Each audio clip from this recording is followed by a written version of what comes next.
Ya. Assalamualaikum warahmatullahi wabarakatuh. Belum perkenalan kita ya. Nama saya Ibu Lutfi Afifah. Nah, nanti akan menemani kalian selama 1 semester ke depan. Ya. Hari ini kita akan belajar apa? Hari ini kita akan belajar mengenai Introduction of Pest. Jadi pendahuluan mengenai hama, kemudian kita belajar mengenai History of Pesticide, bagaimana histori penggunaan pestisida from the past up to now, bagaimana historinya, sejarahnya, dan kelas kontrak.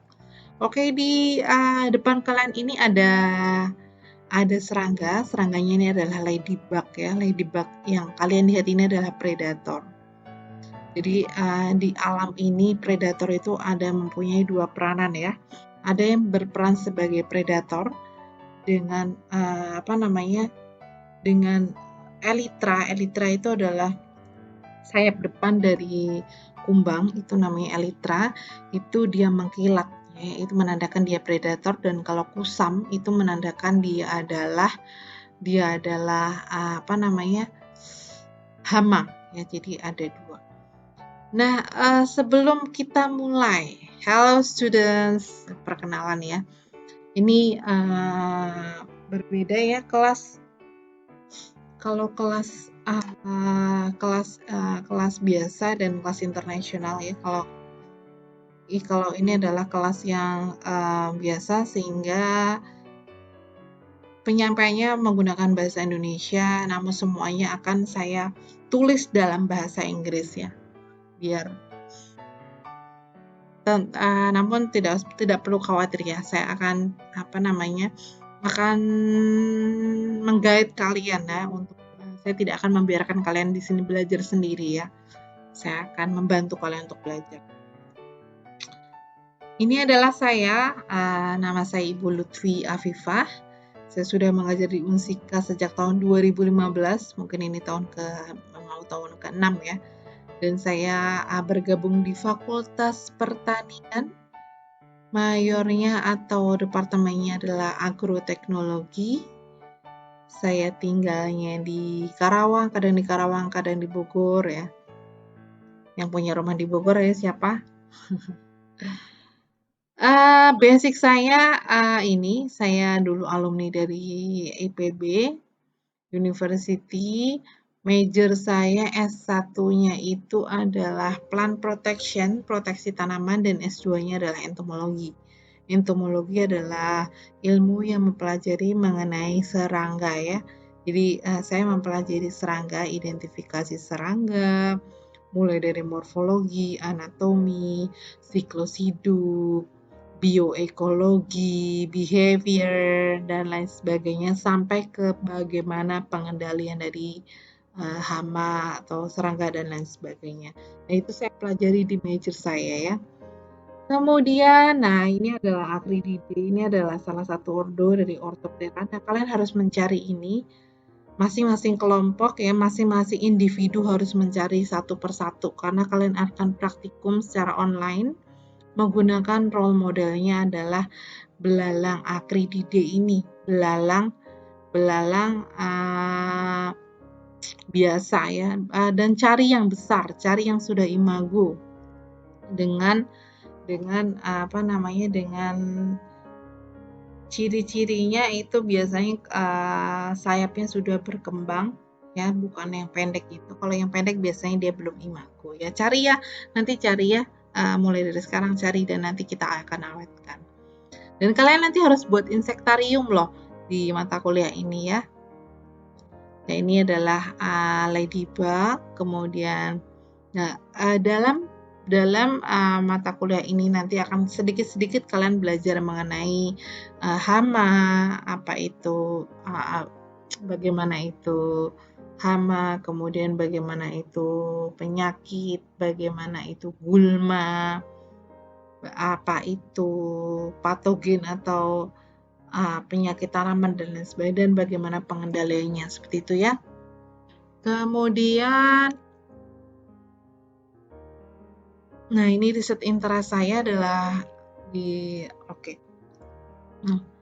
sebelumnya ya, dalam konsep IPM atau Integrated Pest Management itu apakah kita boleh menggunakan kimia? Itu ternyata boleh, namun dalam alternatif paling akhir dalam pengendalian atau the last option of controlling pest ya.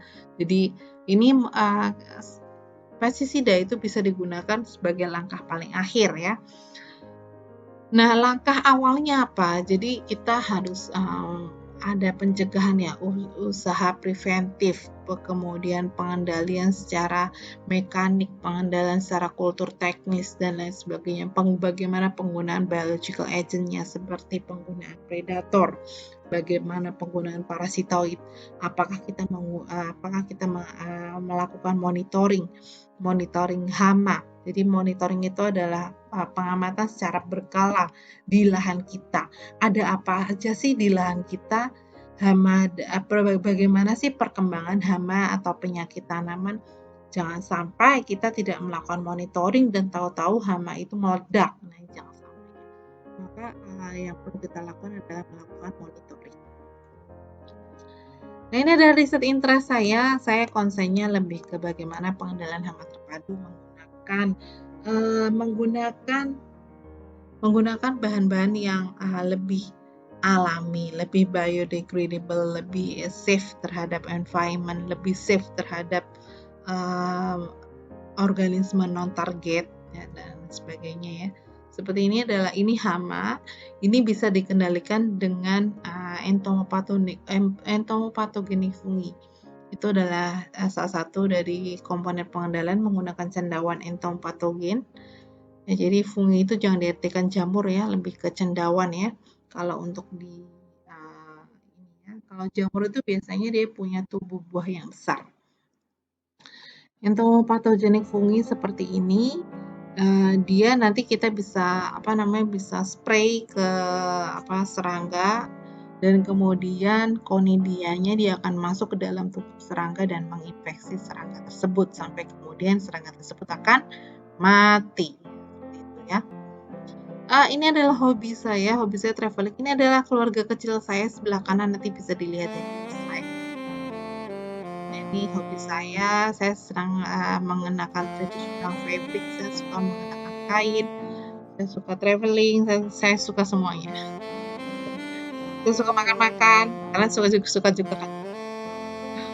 Oke, lanjut kita ke slide selanjutnya. Ini adalah slide baru perkenalan siapa sih saya dan bagaimana sih saya ya. Karena sebelum kita jauh belajar mengenai mata kuliah ini, kita harus tahu dulu dong ya siapa dosen kita, bagaimana background. Nah, ini rules di online classroom, you have to be on time ya. Please sign in at least 10 minutes before class. Jadi sebelum kuliah melalui YouTube tolong on time, sudah be prepared. You have to take notes when you join the class. Kamu harus membuat catatan. Please turn on your camera while joining my class. Jadi kalau misalnya nanti setelah ini ada Q&A, kamu mungkin harus jangan makan besar, kalau minum silahkan. Dress appropriately, berpakaianlah yang layak, jangan lupa mandi ya. Berpakaianlah yang sopan ya. Dan kemudian mute your microphone when you are not talking. Jadi biar lebih fokus, di mute. Kecuali kalau misalnya ada diskusi atau saya bertanya kepada kalian, silakan unmute ya. Raise your hand ketika kalian saya panggil atau ada sesuatu yang ditanyakan, silakan raise your hand melalui Zoom ya, bisa. Dan let's enjoy learning. Let's enjoy this new kind of learning. Jadi kita sudah mulai nyaman dengan kondisi online dan mari kita lebih belajar bersemangat lagi dan saya akan tenang ya, saya akan menemani kalian. Kita akan belajar pelan-pelan namun pasti ya. Dan kemudian student assignment, setiap minggu akan ada tugas ya. Individual work itu ada ya. Jadi nanti ada kelas praktikum itu akan bersama dengan mungkin nanti saya akan hire asisten, dan ada weekly resume, ada resume nanti kalian harus membuat resume in the end of the slides. Di akhir dari slide ini itu ada petunjuknya. Hari ini tuh tugasnya ngapain aja ya. Yang pasti setiap minggu ada resume dari kuliah, jadi kalian harus membuat resume handwriting, tulis tangan, sekreatif mungkin, se-colorful mungkin. Kalau kalian mau menggambar silahkan ya. Jadi sebagus mungkin, semenarik mungkin ya. Dan mungkin nanti ada mini project, ada video dan lain sebagainya.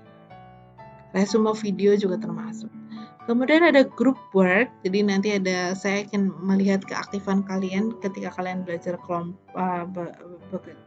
kelompok melalui diskusi dan presentasi via Zoom. Setiap kelas dibagi menjadi 6 kelompok. Nanti tolong PJ dibagi menjadi 6 kelompok ya. Dan presentasi itu harus dituliskan dalam bahasa Inggris ya. Jadi slide-nya harus berbahasa Inggris, ada template-nya yang harus diikuti, tidak lebih dari 6-8 slide per grup, dan maksimal ada 8 menit. Kemudian group work-nya ngapain aja nanti akan ada di akhir, nanti kalau sudah waktunya diskusi nanti akan ada di akhir slide ya, nanti temanya apa sih yang harus didiskusikan. Seperti itu ya. Student assignment ya, ada individual work dan ada group work.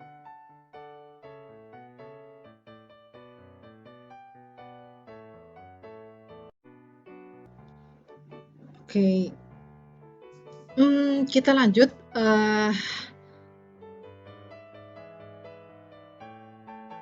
Sebentar. Ya. Kita kan belajar mengenai definition of pest and pesticide. Jadi kita belajar mengenai apa itu definisi hama, dan siapa sih yang disebut hama? Apakah hanya serangga saja? Tentu tidak, ada hama yang lain. Kemudian apa itu pestisida? Kemudian kita akan belajar mengenai histori penggunaan pestisida pada masa lampau dan masa sekarang. Kemudian dependence, ketergantungan pestisida. Jadi efeknya apa? Apakah ada efek resistensi terhadap hama? Kemudian apakah ada bioakumulasi? Kemudian biomagnifikasi dan lain sebagainya. Nanti kita akan pelajari ya. Di sebelah kanan ini ada ada hama yang dia terinfeksi oleh parasitoid. Jadi parasitoid itu adalah organisme yang dia bisa hidup pada atau di dalam organisme lain ya. Ini sebagai contohnya, ini adalah parasitoidnya. Parasitoid dia mempunyai ovipositor untuk oviposisi atau meletakkan telur. Jadi dia meletakkan telur dengan cara menusukkan ovipositornya ke dalam tubuh hama, dan kemudian telurnya itu nanti di dalam tubuh si larva ini dia menetas menjadi larva, dan larvanya hidup di dalam organisme ini, dan ketika menjelang berpupa dia akan keluar. Ini adalah pupa dari parasitoid ya. Jadi ini adalah pupa dari musuh alami, dan kemudian setelah itu menjadi imago. Jadi siklus hidup dari si parasitoid itu dari telur, larva, pupa menjadi imago, dan imago kemudian dia siap mencari hama lain ya untuk diparasiti. Seperti itu ya. Dan lama-lama hama yang terinfeksi ini akan mati. Caterpillar of the Lepidopteran species saudara Badra yang dia terinfeksi oleh famili Braconidae. Braconidae ini adalah salah satu parasitoid. Kalau yang sebelah ini ketutupan, nanti kalian bisa lihat di slide. Ini adalah cocopet, dia Dermaptera, dan dia berperan sebagai predator ya. Paiderus fusipes spesiesnya. Dia cocopet banyak di lahan sawah. Kemudian setelah itu kita beralih ke pest ya. Pests are living organism that occur where they are not wanted ya. Jadi organisme hidup yang tidak diinginkan atau dapat menyebabkan kerusakan pada tanaman. Seperti itu ya. Jadi hama tersebut dia tidak diinginkan dan kemudian dia akan merusak tanaman kita. Apakah hama itu hanya serangga saja? Tentu tidak.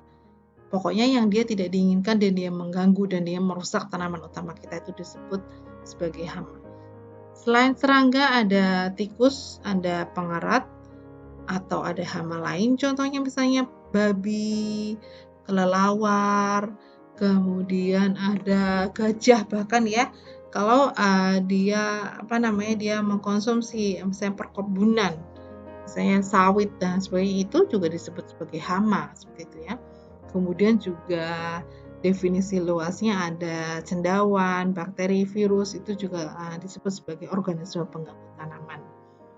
Ini adalah salah satu gambaran sawah yang terkena brown plant hopper atau wereng batang coklat Nila parvata lugens.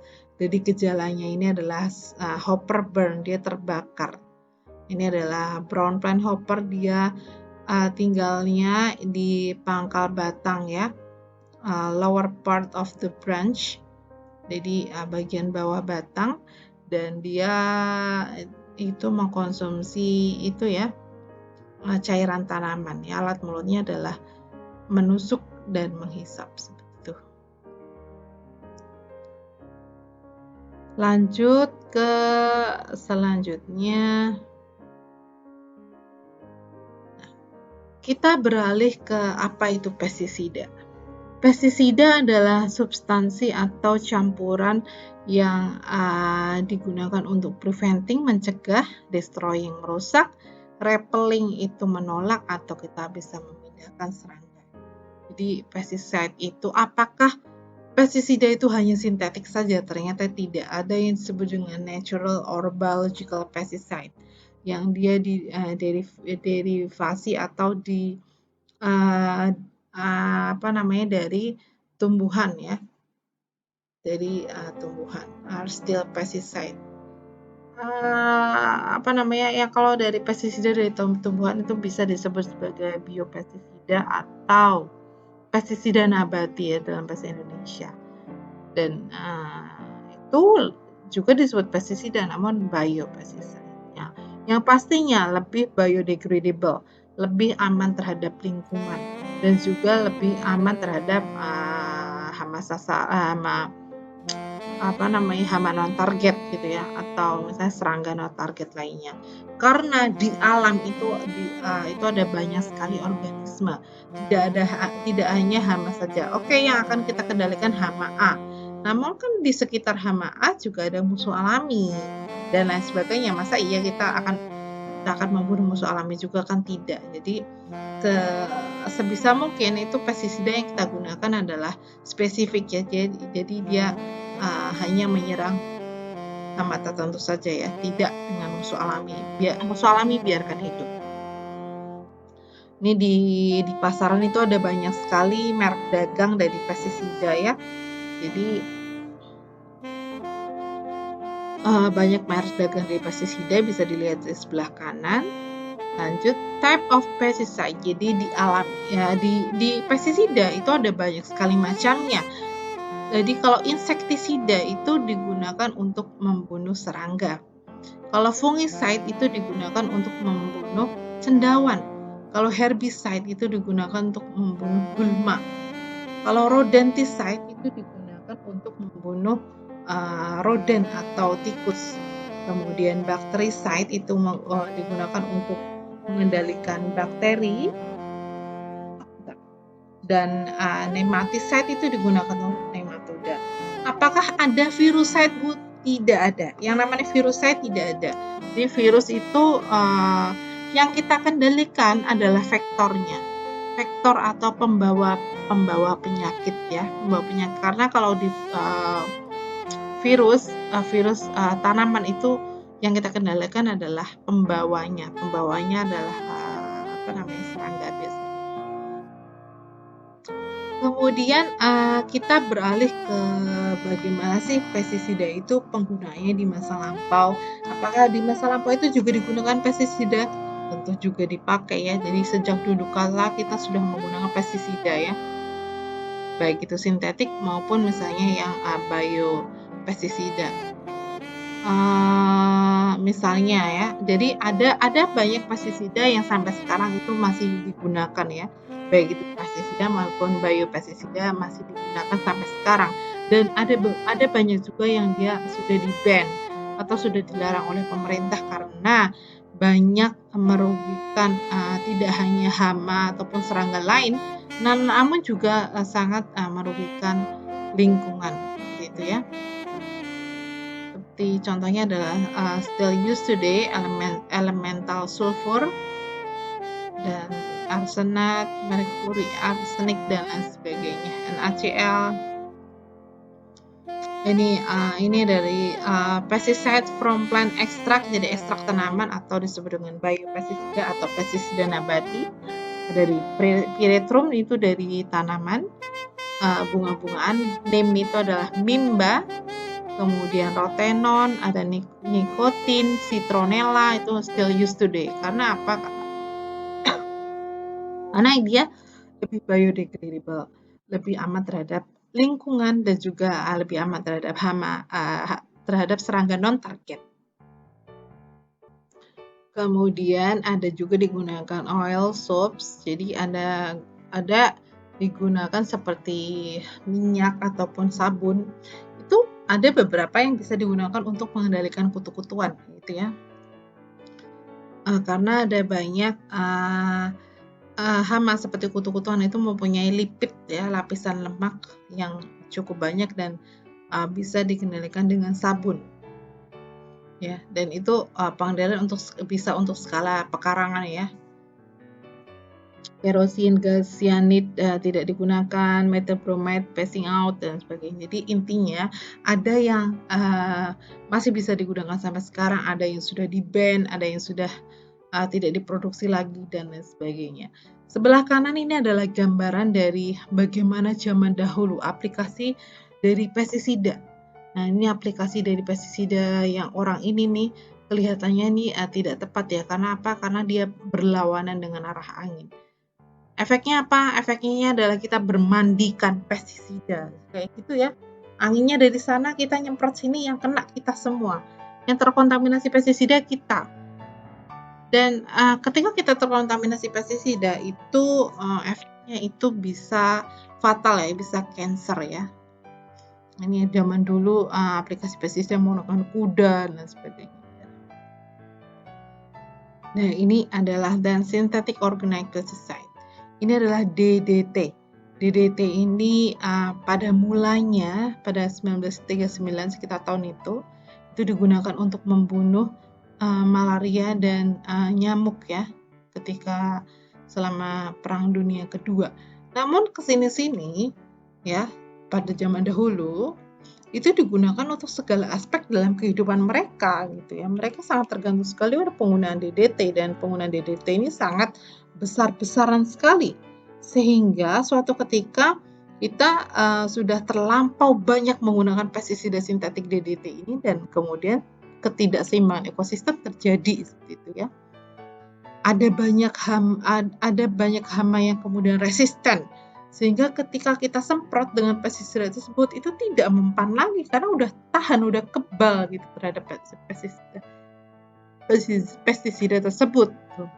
Bahkan populasi burung pun itu berturun drastis karena apa? Karena terkontaminasi oleh pestisida tersebut ya. Bahkan sampel darah dari orang Eskimo itu juga terdeteksi dia ada kontaminasi dari DDT. Sampai orang Eskimo darahnya terkontaminasi gitu. Jadi sangat berisiko sekali penggunaan DDT. Jadi ini ada video yang sangat menarik sekali. Ini adalah penulis buku ada Rachel Carson. Bukunya adalah Silent Spring. Jadi Silent Spring itu adalah suatu masa pada waktu itu ketika musim semi itu biasanya uh,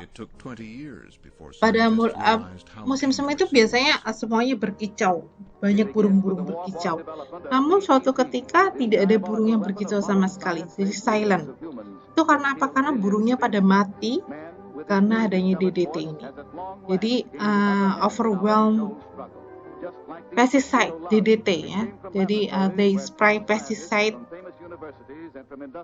into the air, kemudian river, lake, segala penjuru negara disemprot, bahkan digunakan tidak hanya skala di sawah, di lahan, tapi juga di skala rumah ya. Ini contohnya, ini ada lalat, alat mulutnya seperti penghisap debu. Nah ini ya, seperti vacuum cleaner, dia alat mulutnya dalam menghisap. Dan karena dia sintetik, tidak lama kemudian dia akan langsung mati. Beda dengan cara kerja dan dari yang bio itu lebih ke lebih ke prosesnya lebih lama ya, untuk kalau yang biopestisida. Sorry, ntar dulu.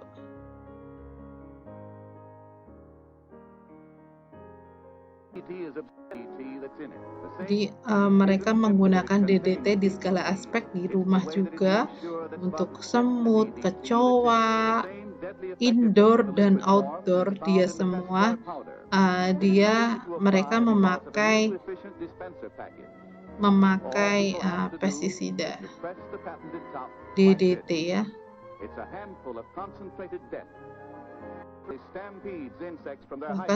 Nanti kalian saya akan kasih link ya, dan kalian harus menonton ulang dan membuat resume ya.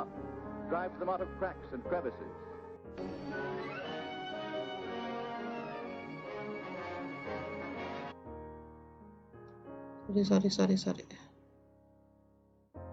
Sebentar.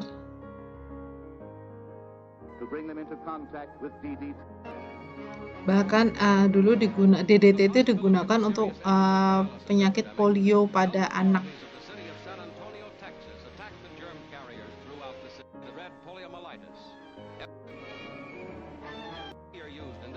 Ini dia spray ya di seluruh penjuru kota. Aduh, sorry.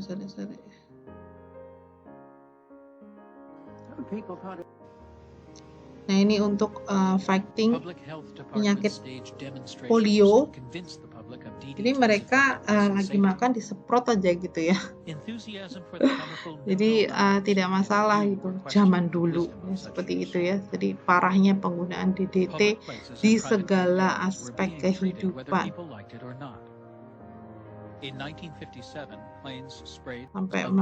Sampai burung semua juga pada mati ya karena penggunaan dari DDT yang berlebihan. Dan ini sekarang sudah di-ban ya. Dan kemudian Rachel Carson dan peneliti lainnya kemudian dia menemukan bahwa ternyata DDT ini berbahaya ya.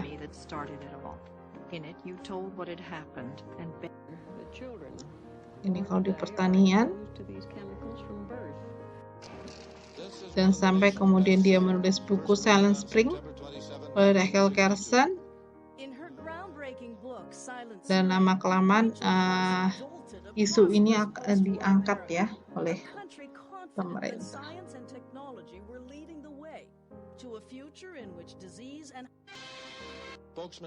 Jadi seperti itu, nanti kalian buat resume ya. Banyak sekali ya.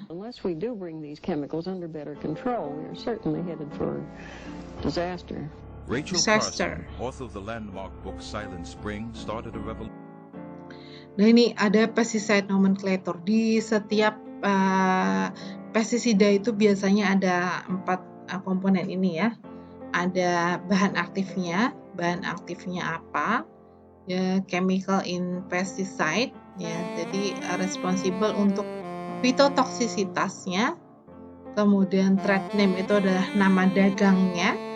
Kemudian common name itu adalah nama umumnya, dan chemical name itu adalah nama kimianya.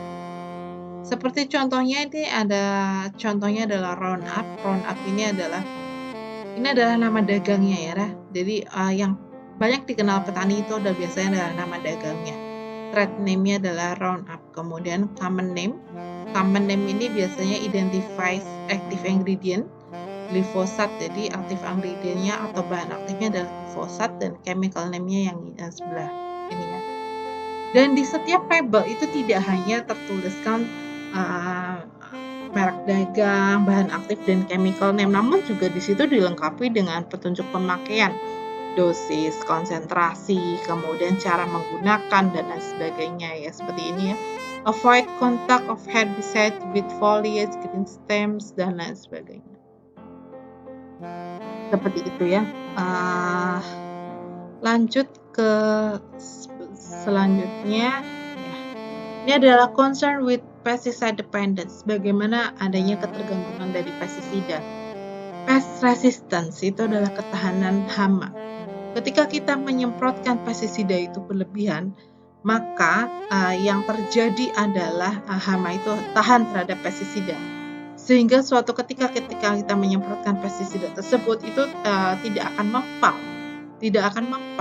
Dia akan kebal terhadap pestisida karena di dalam fisiologi tubuhnya dia sudah memproduksi gen ketahanan, sehingga dia akan lebih tahan terhadap pestisida kimia tersebut yang tadinya efektif dan kemudian menjadi tidak efektif ya. That was previously effective at controlling the pest. Sebagai contohnya nih yang merah ini adalah generasi yang tahan, yang putih adalah generasi yang rentan. Sebelum aplikasi pestisida seperti ini ya formasinya ya, yang tahan itu populasinya sedikit, sedangkan yang rentan itu adalah banyak. Ketika aplikasi, sesaat setelah aplikasi yang terjadi adalah hama yang rentan itu akan mati duluan, sedangkan hama yang tahan itu hidup. Pada generasi selanjutnya, generasi yang hidup yang tahan ini kan dia akan bereproduksi lebih banyak, sehingga dia akan menghasilkan keturunan yang jauh lebih banyak juga ya dibandingkan dengan generasi yang rentan ya. Oleh karena itu ketika ada penyemprotan pestisida kembali dengan bahan aktif yang sama, misalnya dia sudah mengenali itu dan tubuhnya itu sudah tahan sehingga tidak akan mempan lagi. Itu bagaimana mekanisme ketahanan hama. Kemudian ada bioakumulasi. Bioakumulasi itu adalah ketika senyawa kimia itu terakumulasi dalam lemak dari hewan.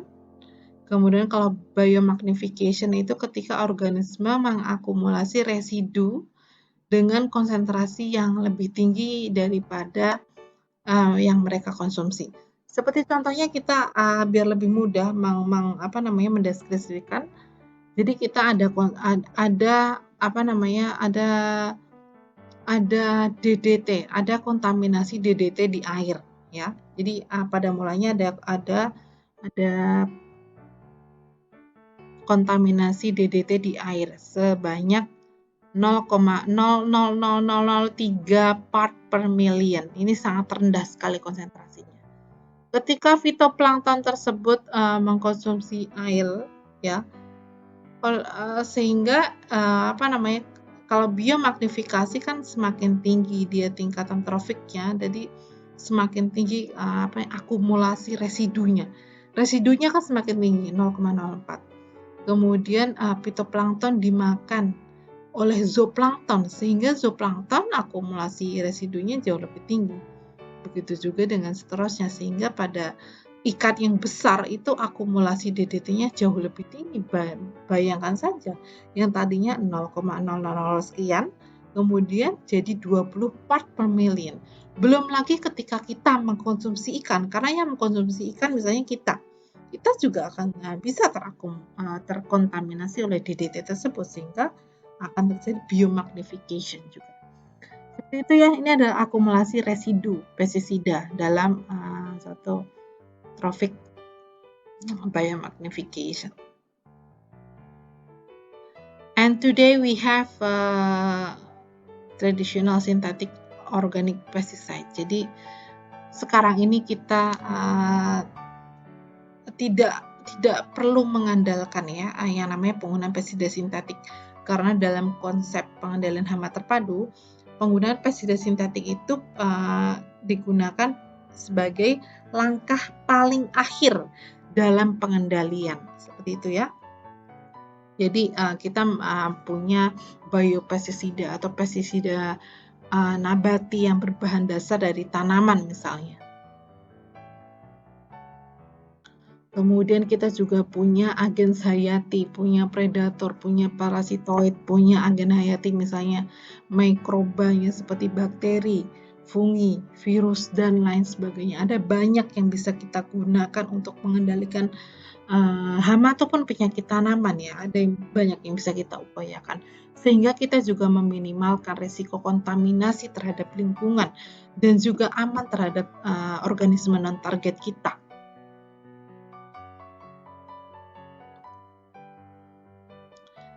Nah, ini adalah contoh dari agen hayati yang bisa kita gunakan. Ada entomopathogenik virus, bakteri, nematoda. Ini ada cendawan. Jadi cendawan ini dia akan menginfeksi hama. Ini ada bakteri yang menginfeksi hama. Jadi bakteri tersebut disisipkan kepada tanaman jagung, sehingga tanaman jagung tersebut memiliki ketahanan hama terhadap hama tertentu, seperti itu ya. Ini sebagai contohnya adalah genetic modified organism. Kemudian ada ada larva ini terinfeksi oleh virus entomopathogenik. Ternyata hama juga bisa sakit karena cendawan, bakteri, virus, dan juga nematoda. Nah, ini nematoda terkena cendawan. Serangga yang terkena nematoda. Put it all together, and now we have a bunch of pesticides, a bunch of synthetic pesticide in market. Kita punya beribu-ribu merek dagang di lapangan ya, pestisida itu. Jadi perusahaan itu berlomba-lomba untuk menciptakan terobosan pestisida sintetik yang mungkin semakin kesini semakin dicari yang lebih aman terhadap lingkungan ya, seperti itu. Dan ada banyak sekali pestisida di lapangan. Dan dengan saya, jadi sebenarnya dalam mata kuliah ini nanti kita akan mempelajari 4 major pest categories ya. Kita juga akan mempelajari gulma, kita mempelajari penyakit, kita mempelajari invertebrata, kemudian kita juga mempelajari vertebrata ya. Jadi kalau dengan saya nanti akan banyak belajar mengenai serangga dan juga hama vertebrata seperti tikus, rodent, dan lain sebagainya. Sedangkan nanti untuk di UAS nanti kalian banyak mempelajari mengenai gulma dan penyakit tanaman. Kemudian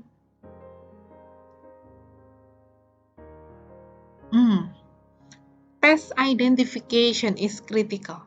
Jadi sebelum kita mengendalikan hama, kita harus tahu dulu siapa yang akan kita kendalikan. Apa spesiesnya, bagaimana siklus hidupnya, bioekologinya, tinggalnya di mana atau habitatnya di mana, preferensi inangnya apa, dia menyerang tanaman apa, dan lain sebagainya. Kita harus tahu itu. Sehingga ketika kita tahu itu, kita bisa merencanakan pengendalian apa yang tepat untuk kita gunakan ya. Tentunya berbasis pengendalian hama terpadu. Kita bisa menggunakan buku, file guides, buku saku, website, dan lain sebagainya ya. Jadi untuk membantu kita untuk mengidentifikasi serangga. Oke, kita di penghujung pertemuan. Untuk pertemuan 1, setelah ini akan ada Zoom untuk Q&A. Jadi saya akan memfasilitasi kalian secara langsung untuk bisa bertanya kepada saya. Apa yang ingin ditanyakan silahkan nanti ditulis ya. Kemudian pelajari dan resume video. Jadi semua tugas silahkan dikumpulkan nanti di Google Classroom. Take home assignment ada di Google Classroom, silahkan dikerjakan, dan termasuk juga resume video nanti ya. Biasanya take home assignment itu deadline-nya 1 minggu ya, jadi harus segera dikerjakan. Sekian dari saya, kita ketemu di Q&A setelah ini. Silahkan join Zoom. Sekian dari saya. Wassalamualaikum warahmatullahi wabarakatuh.